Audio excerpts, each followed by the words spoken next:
Hello everyone, ఈ వీడియోలో different caste సర్టిఫికేట్స్ని మనం ఎలా తీసుకోవాలి, వ్యాలిడిటీ ఏంటి, అందులో ఉన్న డిఫరెంట్ డౌట్స్ని అన్నింటినీ క్లారిఫై చేస్తాను. వీడియో లాస్ట్ వరకు చూడండి.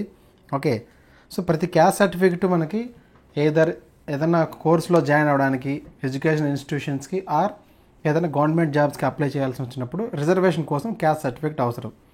సో ఈ క్యాస్ట్ సర్టిఫికేట్ గురించి చాలామంది చాలా డౌట్స్ అడుగుతూనే ఉంటారు. ఓకే, సో ఈ వీడియోలో నేను అన్ని డౌట్స్ని క్లారిఫై చేయడానికి ట్రై చేస్తాను. స్టిల్ డౌట్స్ ఉంటే కామెంట్ సెక్షన్లో పోస్ట్ చేయండి. ఓకే, సో ఈ వీడియోలో మనం ఒక క్యాస్ట్ సర్టిఫికేట్స్ మనకి డిఫరెంట్ టైప్స్ ఉన్నాయి. EWS, OBC, SC, ST certificates. So అందులో ఈ వీడియోలో క్యాస్ట్ సర్టిఫికేట్ ఇష్యూయింగ్ అథారిటీ ఎవరు, ఓకే, ఎలిజిబిలిటీ ఏంటి, next who is not eligible caste సర్టిఫికేట్కి, fourth validity of caste certificate, next married women caste సర్టిఫికేట్స్ని ఎలా తీసుకోవాలి, ఎక్కడ తీసుకోవాలి, దానికి ఉన్న రూల్స్ ఏంటి అనేది డీటెయిల్గా చెప్తాను. ఓకే, సో లాస్ట్ వరకు చూడండి. So first one EWS. So EWS అంటే ఎకనామికలీ వీకర్ సెక్షన్స్ అని అర్థం. Okay, so economically weaker section certificate దీనివల్ల ఇది ఓన్లీ ఫర్ ఓసీ వాళ్ళకి మాత్రమే ఉంటుంది. సో ఈ సర్టిఫికేట్ వల్ల 10% రిజర్వేషన్ ఉంటుంది both educational institutions and government జాబ్స్లో. ఓకే, సో దీనికి ఎలిజిబిలిటీ ఏంటంటే ఇన్కము లెస్ దాన్ 8 lakhs ఉండాలి. ఓకే, సో ఈ ఇన్కమ్ కూడా ఫ్యామిలీ ఇన్కమ్ ఉండాలి. ఫ్యామిలీ ఇన్కమ్ అంటే ఫాదర్, మదర్ అండ్ 18 years కంటే ఎక్కువ ఏజ్ ఉన్న చిల్డ్రన్, వీళ్ళందరి ఇన్కమ్ని యాడ్ చేసినప్పుడు అది 8 lakhs కంటే బిలోనే ఉంటేనే ఈడబ్ల్యూ సర్టిఫికేట్ ఇస్తారు. 8 lakhs అబవ్ ఉంటే నాట్ ఎలిజిబుల్. సో ఇక్కడ ఏ ఇన్కమ్ని వాళ్ళు ఇంక్లూడ్ చేస్తారంటే, ఒకటి శాలరీ ఇన్కమ్ని ఇంక్లూడ్ చేస్తారు, నెక్స్ట్ బిజినెస్ ఇన్కమ్ని ఇంక్లూడ్ చేస్తారు. ఓకే, ఏదైనా ప్రొఫెషనల్ ఇన్కమ్ ఉంటుంది. ఓకే, అన్ని టైప్ ఆఫ్ ఇన్కమ్స్ని ఇంక్లూడ్ చేసి ఒకవేళ అది మోర్ దాన్ 8 lakhs ఉంటే ఇన్కమ్ సర్టిఫికేట్కి not eligible, less than 8 lakhs ఉంటే సర్టిఫికేట్కి ఎలిజిబిలిటీ ఉంటుంది. ఓకే, సో ఒకవేళ ఎవరైనా మ్యారేజ్ అయిన వాళ్ళు ఈ సర్టిఫికేట్ తీసుకోవాలనుకుంటే, ఓకే, సో అప్పుడేం చేస్తారంటే వాళ్ళ స్పౌజ్ ఉంటారు కదా, వైఫ్ ఆర్ హస్బెండ్, ఓకే, వాళ్ళిద్దరు శాలరీని కలిపి ఎంత వస్తుందో చూసుకుంటారు. సో అది ఒకవేళ 8 lakhs బిలో ఉంటేనే ఈడబ్ల్యూ సర్టిఫికేట్ని ఇష్యూ చేస్తారు. ఓకే, మరి ఈడబ్ల్యూ సర్టిఫికేట్ వ్యాలిడిటీ ఎంత ఉంటుందంటే వ్యాలిడిటీ 1 year. ఓకే, ఎందుకంటే ఇది ఒక ఫైనాన్షియల్ ఇయర్లో ఉన్న ఈ ఇన్కమ్ని క్యాలిక్యులేట్ చేసి ఈ సర్టిఫికేట్ని ఇష్యూ చేస్తారు కాబట్టి దీని వ్యాలిడిటీ 1 year ఉంటుంది. మీరు సో దీంట్లో బాగా గుర్తుపెట్టుకోవాల్సింది ఏమంటే ఎవ్రీ ఇయర్ 1st April తర్వాత 1st April నుంచి నెక్స్ట్ ఇయర్ 31st March ఈ వరకు మాత్రమే అది వ్యాలిడిటీ ఉంటుంది. సో సింపుల్గా చెప్పాలంటే 1st April తర్వాత మాత్రమే ఈ సర్టిఫికేట్ తీసుకుంటేనే ఆ కరెంట్ ఇయర్కి అది ఎలిజిబిలిటీ ఉంటుంది. ఒకవేళ మీరు సపోజ్ ఎగ్జాంపుల్కి 30th March 2025లో సర్టిఫికేట్ తీసుకున్నారు, ఈడబ్ల్యూ సర్టిఫికేట్. ఓకే, కానీ మీకు ఒకవేళ నెక్స్ట్ లైక్ ఏప్రిల్ కానీ మేలో కానీ ఏదైనా జాబ్స్ పడ్డాయి అనుకుంది, ఏప్రిల్ తర్వాత March 31st తర్వాత April 1st నుంచి, అప్పుడు ఈ సర్టిఫికేట్ అనేది వ్యాలిడిటీ ఉండదు. ఓకే, సో ఈవెన్ మీరు 1st April ఏదైనా జాబ్ నోటిఫికేషన్ పడినా కూడా ఈ సర్టిఫికేట్ జస్ట్ మీరు 2 days బిఫోరే తీసుకుంటారు, అయినా కూడా it is not valid. Okay, very clear. మీరు తీసుకున్న సర్టిఫికేట్ 1st April తర్వాత మాత్రమే ఉండాలి. ఓకే, అది నెక్స్ట్ ఇయర్ 31st March వరకు మాత్రమే దాని వ్యాలిడిటీ ఉంటుంది. ఇది క్లారిటీ వచ్చింది అనుకుంటా. ఓకే, సో ఇది ఈడబ్ల్యూఎస్ సంబంధించిన ఎలిజిబిలిటీ. ఓకే, ఈడబ్ల్యూఎస్కి నాట్ ఎలిజిబుల్ ఎవరెవరంటే నాట్ ఎలిజిబుల్. సో ఈడబ్ల్యూఎస్కి నాట్ ఎలిజిబిలిటీ ఎవరంటే మోర్ దాన్ 8 lakhs ఇన్కమ్ ఉన్నవాళ్ళు, మోర్ దాన్ 5 acres ల్యాండ్ ఉన్నవాళ్ళు, ఓకే, మున్సిపల్ ఏరియాలో లైక్ మున్సిపాలిటీస్ ఉంటాయి కదా, వాటిలో ఒకవేళ 1000 square feet కంటే 1000 square feet ఏదైనా సైట్స్ ఉన్నా, లేదంటే 100 square feet హౌస్ ఉన్నా, వీళ్ళు కూడా నాట్ ఎలిజిబుల్ అనమాట. Okay, so this is about EWS, economically weaker sections. So next come to OBC.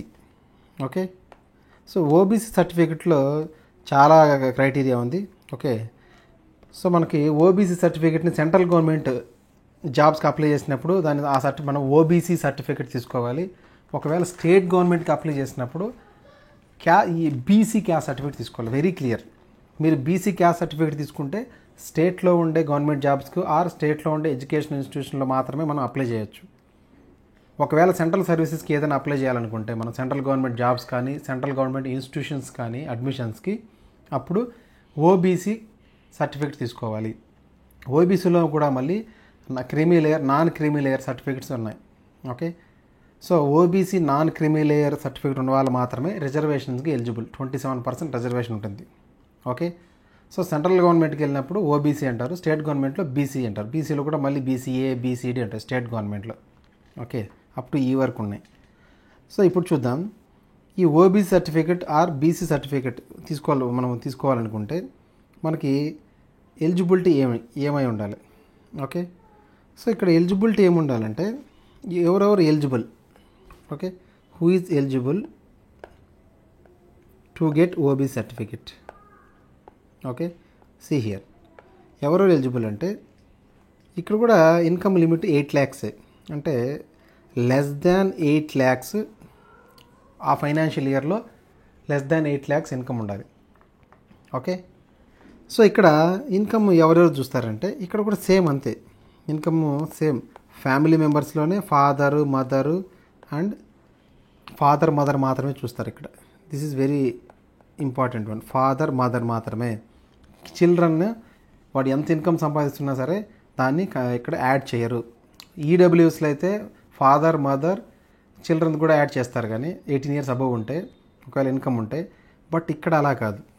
Okay, father mother మాత్రమే ఇన్కమ్స్ మాత్రం క్యాలిక్యులేట్ చేస్తారు. ఈ ఇన్కమ్ కూడా ఏమంటే అదర్ దాన్ శాలరీ. ఓకే, అంటే లైక్ శాలరీ ఇన్కమ్ కాకుండా, okay, other than salary and agriculture. This is very important. అంటే salary నుంచి అగ్రికల్చర్ నుంచి ఎంత ఇన్కమ్ అని రానివ్వండి, మోర్ దాన్ 8 lakhs 1 crore అయినా రానివ్వండి. ఓకే, ఈ ఇన్కమ్ని యాడ్ చేయరు. ఇంకే ఇన్కమ్ని యాడ్ చేస్తారు అంటే only business income. Okay, like ఎగ్జాంపుల్కి బిజినెస్ ఇన్కమ్. మిగతా ఏ ఇన్కమ్ అయినా యాడ్ చేస్తారు కానీ శాలరీ ఇన్కమ్ని అగ్రికల్చర్ నుంచి వచ్చే ఇన్కమ్ని మాత్రం యాడ్ చేయరు క్యాలిక్యులేట్ చేసినప్పుడు. సో వీటన్నిటిని ఎవరు ఇష్యూ చేస్తారంటే తహసీల్దార్ ఆఫీస్ ఇష్యూ చేస్తారు అన్ని సర్టిఫికేట్స్ని, ఎంఆర్ఓ ఆఫీస్లో, మీకు తెలిసిందే. ఓకే, సో వాళ్ళు ఇష్యూ చేసినప్పుడు ఒకవేళ ఓబీసీ సర్టిఫికేట్కి మనం నాన్ క్రీమీ లేయర్కి అప్లై చేయాలనుకుంటే ఓబీసీ ఎన్సిఎల్ అంటారు, non creamy layer. Non creamy layer అంటే సింపుల్, 8 lakhs బిలో ఇన్కమ్ ఉన్న వాళ్ళందరినీ నాన్ క్రీమీ లేయర్ కిందకి వస్తారు. ఓకే, ఆ సర్టిఫికేట్ ఉంటేనే, నాన్ క్రీమీ లేయర్ సర్టిఫికేట్ ఉంటేనే మనకు రిజర్వేషన్ అనేది వస్తుంది అనమాట ఎవరికైనా సరే. Okay, say for example salary నుంచి ఒకవేళ 20 lakhs ఇన్కమ్ ఉందనుకుందాం శాలరీ అగ్రికల్చర్ నుంచి. ఓకే, బిజినెస్ నుంచి ఎగ్జాంపుల్ వరకు 4 lakhs ఇన్కమే ఉందనుకుందాం. ఇక్కడ యాక్చువల్గా ఏంటి, రెండు కలుపుకోకూడదు. 24 lakhs అవుతుంది. ఓబీసీ నాన్ క్రీమీ లేయర్ కాదు, సర్టిఫికేట్ నాట్ ఎలిజిబుల్ అంటే కాదు, ఎలిజిబులే. ఎందుకంటే శాలరీ నుంచి అగ్రికల్చర్ నుంచి వచ్చే ఇన్కమ్ని మనం క్యాలిక్యులేట్ చేయకూడదు యాజ్ పర్ రూల్.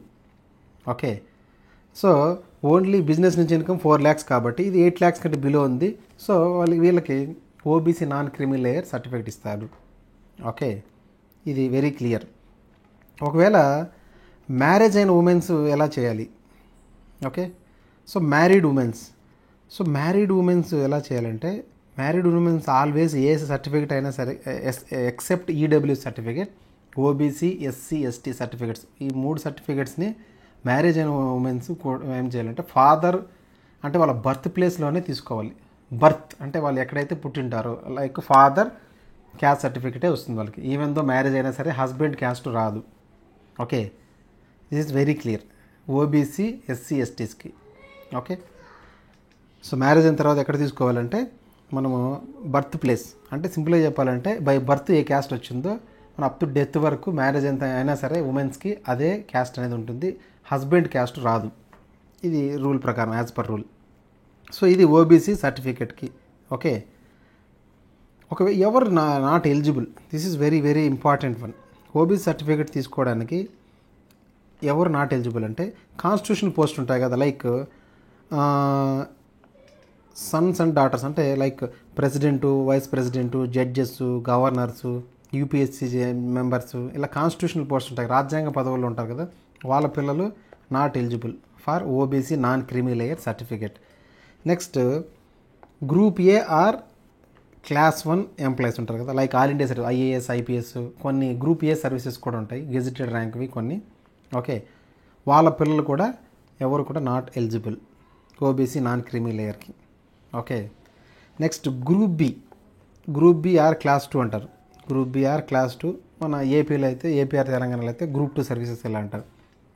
సో ఈ సర్వీసెస్లో ఉన్న పేరెంట్స్, ఓకే, ఒకవేళ ఫాదర్ అండ్ మదర్ ఇద్దరు కూడా, ఓకే, ఇద్దరు కూడా సపోజ్ క్లాస్ 2 ఆఫీసర్స్ అనుకోండి, అంటే గ్రూప్ బి సర్వీస్లో ఉన్నారనుకోండి గవర్నమెంట్ జాబ్లో, వాళ్ళ పిల్లలకి OBC non criminal certificate eligibility ఉండదు, వాళ్ళు ఓసీ లెక్కన ట్రీట్ చేస్తారు, రిజర్వేషన్ రాదు.